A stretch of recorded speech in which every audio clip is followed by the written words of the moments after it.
Assalamualaikum warahmatullahi wabarakatuh. Perkenalkan, nama saya Abi Hakim Ferrari. Di video kali ini kita akan membahas tentang komponen-komponen penyusun komputer. Baiklah, simak videonya berikut. Yang pertama, komponen-komponen penyusun komputer dan fungsinya, yaitu ada perangkat keras komputer atau yang bisa disebut hardware, adalah komponen-komponen fisik yang membentuk satu kesatuan sistem personal komputer atau PC. Sekarang kita masuk ke perangkat-perangkat kerasnya. Yang pertama yaitu motherboard. Motherboard atau mainboard adalah papan sirkuit tempat berbagai komponen elektronik terhubung seperti prosesor, video card, sound card, hard disk, dan lain-lainnya.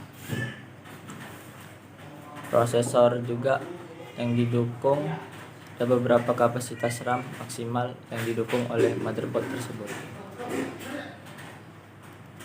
Yang kedua yaitu prosesor. Prosesor itu diibaratkan sebagai seorang manusia, maka prosesor adalah otak manusia tersebut. Prosesor atau CPU adalah sebuah komponen komputer yang bertugas untuk mengeksekusi instruksi atau melakukan perhitungan-perhitungan. Yang ketiga yaitu adalah RAM. RAM yang memiliki fungsi sebagai area transit data sesaat untuk operasi yang sedang dilakukan oleh CPU. Seperti prosesor yang tadi, sebelum membeli RAM sebaiknya juga mencari tahu terlebih dahulu soket RAM yang dimiliki motherboard, apakah DDR1, DDR2 atau DDR3. Video card atau VGA card merupakan bagian komputer yang berperan untuk menampilkan output prosesor ke monitor. VGA card sendiri ada beberapa slot tambahan ataupun bawaan produsen motherboard atau disebut VGA on motherboard. Bagian-bagiannya antara lain terdiri dari memori dan kipas sebagai pendingin. Fungsinya sama, yaitu menampilkan teks dan gambar ke monitor.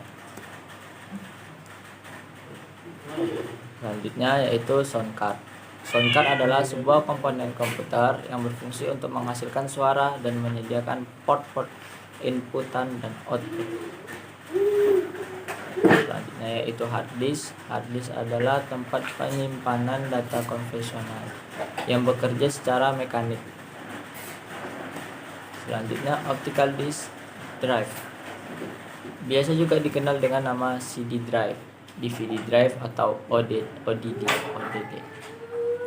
Fungsi dari perangkat ini yaitu untuk membaca dan menyimpan data dari serta ke media cakram optik serta CD, DVD atau Blu-ray disc. Yang selanjutnya power supply. Power supply, unit power supply memiliki fungsi sebagai pengkonversi serta penyalur daya listrik dari outlet sumber ke wujud daya listrik yang bisa dimanfaatkan untuk menggerakkan komponen komputer yang ada di dalam casing. Selanjutnya yaitu monitor. Yang kita tahu, monitor merupakan perangkat keras berupa layar yang akan menampilkan hasil kerja dari komputer. Perangkat keras komputer dan fungsinya ini sebagai perangkat untuk menampilkan gambar dari hasil kerja komputer. Selanjutnya yaitu keyboard. Adalah sebuah komponen komputer inputan yang berfungsi sebagai alat untuk mengetikkan sesuatu. Selanjutnya yaitu mouse. Mouse adalah komponen komputer inputan yang berfungsi untuk menggerakkan kursor di layar monitor dan untuk mengklik sesuatu seperti tombol di sebuah program aplikasi atau web. Yang terakhir itu ada casing. Casing komputer adalah sebuah komponen komputer yang berfungsi sebagai tempat kita meletakkan atau menempelkan motherboard, power supply, optical disk drive, hard disk, dan lain-lainnya. Casing komputer ini dibedakan berdasarkan ukuran yang sering disebut juga sebagai form factor. di mana form factor ini mengacu kepada form factor motherboard yang didukungnya. Baiklah, sekian dari pembahasan tentang komponen-komponen penyusun komputer. Terima kasih telah menyaksikan video ini. Semoga ini bermanfaat. Sekian dari saya, presentasi yang saya sampaikan. Wassalamualaikum warahmatullahi wabarakatuh.